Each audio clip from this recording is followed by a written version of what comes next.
বেলেগ নাম দিছিলোঁ ভয়তে দিছিলোঁ মই যে বৈদ্যনাথ দিছিলোঁ বৈদ্যনাথ অঁ তোমাৰ পৰিচয়টো কি বুলি কৈছিলে? বৈদ্যনাথ বৈদ্যনাথ হিচাপে পৰিচয় দিছা। অঁ আৰু তোমাৰ আধাৰ কাৰ্ডত বৈদ্যনাথ আছে নে আশ্ৰাফুল নাই আছে? তাৰপিছত কৈ দিছোঁ তেতিয়া দাদাৰ মই গেছে ছাৰৰ ঘৰ গৈছে আমি কৈ দিছোঁ মই মুছলমানে তোমাৰ নামটো এতিয়া মই কাম কৰিব গৈছিলোঁ কাম কৰিব যাই এতিয়া লাইন লাগছে লাইন লাগ অঁ ইয়াৰ লগত নম্বৰটো মই দি আহিছিলোঁ ইয়াক মোৰ নামটোও কৈ আহিছোঁ মোৰ নাম আমি ঘৰত গৈছিলোঁ ঘৰৰ পৰা আহিছোঁ অহাৰ পৰা ফোন কৰে ফোন কৰে মই ফোন কৰা নাই তাৰ বেলেগ বেলেগ মোবাইল দি ফোন কৰি থাকে অঁ বেলেগ বেলেগ নম্বৰ দি ফোন কৰি থাকে অঁ ছোৱালীটাক ভাল পাওঁ ময়ো ভাল পাওঁ ৰাস্তা চাইডৰ কাম কৰিছিলোঁ অঁ ছোৱালীটা ভাল পায় মোক ভাল পায় ময়ো পাওঁ চিনে জানা মানে আমাৰ ঘৰত মই গৈছিলোঁ আগত আমাৰ ঘৰত যাই আহিছিলোঁ অঁ পানী বুলি গৈছিলোঁ কাম কৰিছোঁ পানী বুলি গৈছোঁ বয়স মোক কৈছিল 17 এতিয়া কৈ আছে 14 17 কৈছিল অঁ এতিয়া কৈছে 14 তুমি কালি আৰক্ষীয়ে ধৰাৰ সময়ত তুমি পৰিচয়টো অঁ বেলেগ নামেদি বেলেগ নাম দিছিলোঁ অঁ ভয়তে দিছিলোঁ মই যে বৈদ্যনাথ দিছিলোঁ কি দিছিলে? বৈদ্যনাথ বৈদ্যনাথ। অঁ তোমাৰ পৰিচয়টো কি বুলি কৈছিলে? বৈদ্যনাথ বৈদ্যনাথ অঁ হিচাপে পৰিচয় দিছা। অঁ আৰু তোমাৰ আধাৰ কাৰ্ডত বৈদ্যনাথ আছে নে আশ্ৰাফুল নাই আছে? তাৰপিছত কৈ দিছোঁ তেতিয়া দাদাৰ মই গেছে ছাৰৰ ঘৰ গৈছে আমি কৈ দিছোঁ মই মুছলমানে তোমাৰ নামটো কিয় সলনি কৰিছা? তাৰপিছত মই কৈ দিছোঁ মুছলমানে মই তোমাৰ নামটো কিয় সলনি কৰিছে? মই ভাবিছিলোঁ কিবা গণ্ডগোল হ'ব নেকি ইয়াতে ধৰা ধৰি হ'ব নেকি এই কাৰণত মই নামটো পাল্টাই কি দিছিলোঁ নাম দিছিলে? বৈদ্যনাথ দিছিলোঁ অঁ বৈদ্যনাথ হিন্দু দিছিলোঁ নাম দিছিলে? অঁ তাৰপিছত মই যোৱাৰ পিছত আমি কৈছোঁ যে মই নহয় মুছলিমেই আমি কেৰেলালৈ গ'লে ট্ৰেইন নাছিলে খোজ কৰিছিলোঁ এতিয়া আহি মই খোজ কৰিছিলোঁ এতিয়া গাড়ী আছে নে নাই গাড়ী নাই ৰাতিপুৱা সকালেতে ৰাতিপুৱাই আছে লোকেল গাড়ী আছে এটাতে গ'লোঁ আমি ভুল কৰছোঁ আগতে বিয়া কৰিছা নে নাই? কৰা নাই বয়স বৰ্তমান 23 চলি আছে ছোৱালীটোৰ মোক কৈছিল 17 এতিয়া বোলে 14 আধাৰ কাৰ্ডত একো ভুল নাই ভুল থকা বুলি যে ক'লি। এইগিলা কি হৈছে মানে মইতো এইগিলা নাজানো স্কুল পঢ়া নাই মই দেউতাই বনাইছে মইতো নাজানো আৰু মই মূৰ্খ আছে মই নাজানো এইগিলা বাবাই বনাই দিছে দেউতাই বনাই দিছে এইগিলা মোক এইটোৱেই হে মোৰ ভয়তে পুলিচ যেতিয়া আমাক কৈছে তেতিয়া মোৰ নাম কৈছোঁ বেলেগ লোকেল মানুহ ধৰিছে তেতিয়া মই আমাৰ হিন্দুৰ নাম কৈছোঁ মই বৈদ্যনাথ কৈছোঁ মোৰ অৰিজিনেল নাম আশ্ৰাফুল এই লোকেল মানুহ আহিছিল আহি পোচ কৰিছিল মই তেতিয়াহে কৈছোঁ অৰিজিনেল নাম ক'ব লাগিছিল। অঁ এটা ভুল হৈছে মোৰ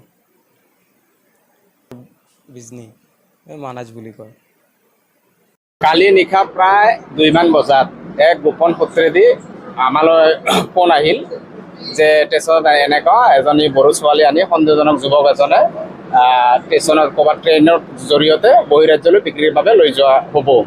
আমি খবৰ পোৱাৰ লগে লগে নিশা প্ৰায় 2:30মান বজাত আমি আহিলোঁ অহাৰ পিছত ল'ৰাটোক ধৰিলোঁ ফাৰ্ষ্টত ধৰাৰ পিছত ল'ৰাটোৱে হিন্দু নাম ক'লে নাম কৈছিল বৈদ্যনাথ তেতিয়া মোৰ সন্দেহ হওঁতে ল'ৰাটোক মই ভালকৈ সোধ পোছ কৰোঁতে ল'ৰাজনে নাম ক'লে আশ্ৰাফুল হক ঘৰ বিজনী দেউতাৰ নাম নজৰুল ইছলাম আৰু যিটো বড়ো সম্প্ৰদায়ৰ ছোৱালীটো আছিল তাৰপিছত RPF গৈ কিনে ছোৱালীটোক লৈ আনিলে কিন্তু আমি ৰাজ্যবাসীক পুনৰবাৰ আমি আহ্বান জনালোঁ যে এই লাভ জাহাজৰ ঘটনা বহুত বৃদ্ধি পাইছে কিন্তু আমি চৰকাৰ প্ৰশাসনক আমি বিভিন্ন সময়ত দাবী উত্থাপন কৰিছোঁ যে লাভ জাহাজৰ বিৰুদ্ধে এখন কঠোৰ আইন প্ৰণয়ন কৰাৰ দাবী আমি উত্থাপন কৰিছোঁ আৰু আপোনালোকৰ জৰিয়তে চৰকাৰ প্ৰশাসনক আমি এতিয়াও দাবী উত্থাপন কৰিম যে অতি শীঘ্ৰে লাভ জাহাজৰ কাৰণে কঠোৰ আইন ব্যৱস্থা কৰে যেন আৰু আমি স্পষ্ট ভাষাৰে কৈ দিছোঁ যে হিন্দু সুৰক্ষা সেনা অসমে কোনো পধ্যে এইবোৰ সহজতে মানি নলয় এইবোৰ এটা জেহাদীৰ এক এজেণ্ট মানে হিন্দু যুৱতীক বহিৰাজ্যত বিক্ৰী কৰোৱা বা পতাই ফুচলাই হিন্দুৰ জনসংখ্যা কমোৱাৰ এটা সিহঁতে অস্ত্ৰ হিচাপে বাজি লৈছে হিন্দু যুৱতীসকলক সেইকাৰণে আমি একদম মানে মুছলমান যুৱকসকলক যিখিনি এই জেহাদী কামত বা এই অবৈধ লাভ জাহাদ কামত যিখিনি লিপ্ত আছে সিহঁতক আমি সকীয়াই দিছোঁ এই মঞ্চৰ ইয়াৰ পৰা অন্ত দিনত এইবোৰ কামৰ পৰা যাতে বিৰত থাকে অন্য অন্যথা আমি কিন্তু হাত সাৱটি বহি নাথাকো। এই ল'ৰাজনৰ লগত আৰু এজন ল'ৰা আছিলে, এই ৰাতি আন্ধাৰৰ সুযোগ লৈ পলাবলৈ সক্ষম হৈছে। ইতিমধ্যে কাইলৈ নিশা মই পুলিচক কৈছো, যদি সংগঠনৰ ফালৰ পৰা এজাহাৰ দিব লাগে আমি এজাহাৰ দিম। আৰু ইতিমধ্যে সিহঁতৰ ঘৰৰ লগত আমাৰ যোগাযোগ হৈছে, সিহঁতে পাটাচাৰকুছি থানাত এখন ইতিমধ্যে FIR ৰুজু কৰিছে বুলি আমি জানিব পাৰিছো। আপোনালোকৰ পৰা এতিয়া পুলিচ প্ৰশাসনে ক'লে যে আপোনালোকে নালাগে, যিহেতু তাতে FIR দিছে, নহ'লে আমি দিলো হয়। আৰু বিভিন্ন দল সংগঠনক আমি মুকলিকে আহ্বান জনাওঁ যে এই নাৰীৰ ক্ষেত্ৰত, লাভ জেহাদৰ ক্ষেত্ৰত আপোনালোকে সজাগ হওক। আৰু বিভিন্ন যুৱক বা যুৱতী, হিন্দু যুৱক যুৱতীসকলক এই সমূহ যাতে কৰিব নোৱাৰে তাৰ কাৰণে চোকা দৃষ্টি ৰাখিবলৈ মই আহ্বান জনালো। মানে সিহঁতে যিটো আমি খবৰ পালো যে এই ছোৱালীটোৰ বজালিত এই ল'ৰাজনে কাম কৰিব গৈছিলে, লেবাৰ কাম কৰিব গৈছিলে। কাম কৰিব গৈ কিনে ছোৱালীজনক ফুচলাই লৈ আহিলে। আজি আমি ইয়াতে খবৰ পালো ছোৱালীজনী 14 বছৰ মাত্ৰ, কিন্তু এই ল'ৰাজনৰ বয়স হ'ল 23 বছৰ। কিন্তু ল'ৰাজনে এই ছোৱালীটোক ফুচলাই আনি কিনা, যিটো আমি খবৰ পালো ৰাতি আমাক যিখিনি কৈছে যে বহিৰাজ্যত বিক্ৰীৰ বাবে লৈ অনা হৈছিলে কেৰালাত। আৰু এই ল'ৰাজনৰ আধাৰ কাৰ্ডতো নামটো ভুল আছে, কিন্তু ল'ৰাজন আমাৰ তাতে কৈছে যে দেউতাই আধাৰ কাৰ্ড বনাই দিছে, মই একো নাজানো বুলি আমাৰ তাতে স্বীকাৰোক্তি কৰিছে।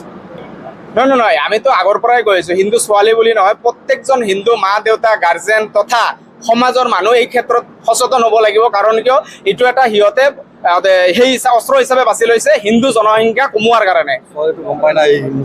ছোৱালী কিন্তু ৰাতি আমাক কৈছে ছোৱালীজনে গম নাপায় যে মুছলমান বুলি। দুখীয়া দৰিদ্ৰ টাৰ্গেট কৰি কিনে সিহঁতে এইবোৰ কাম কৰে। কিন্তু বৰ্তমান সময়ত সিহঁতে বাছি লৈছে যে জনজাতীয় লোক বা খিলঞ্জীয়া লোক ছোৱালীসকলক বহিৰাজ্যৰ বিক্ৰীৰ বাবে এই এটা পন্থা সিহঁতে লৈছে। কিন্তু এটা ডাঙৰ চিণ্ডিকেট বা চক্ৰ আছে বুলি ইতিমধ্যে আমি গম পাইছো। পুলিচৰ তদন্ত চলি আছে, এই চক্ৰটো নিশ্চয় নামনি অসমত এই লাভ জেহাদৰ সংখ্যা বৃদ্ধি পোৱা পৰিলক্ষিত হয়।